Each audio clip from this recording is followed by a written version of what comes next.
দেশ থেকে তার ন্যায্য হিস্সা আদায় করতে পারে নাই।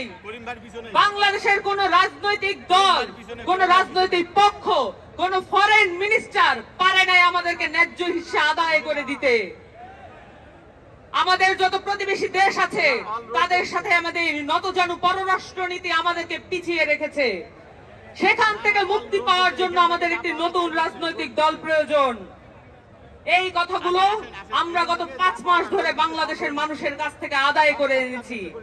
তাদের মুখ থেকে আমরা শুনেছি তারা নতুন রাজনৈতিক দলের কাছ থেকে কি কি চান। আমরা শুনেছি তারা দুর্নীতি বিরোধী একটি সমাজ চান। আমরা শুনেছি তারা চাঁদাবাজ বিরোধী একটি সমাজ চান।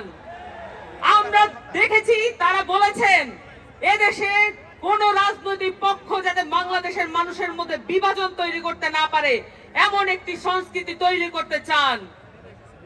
বাংলাদেশের সহজ সরল খেটে খাওয়া মানুষের রাজনীতি যারা করবে তাদের কথা বলার জন্য একটি রাজনৈতিক দল প্রয়োজন, এবং সেই রাজনৈতিক দল এই 24-এর গণ অভ্যুত্থান আমাদেরকে সেই সুযোগ করে দিয়েছে।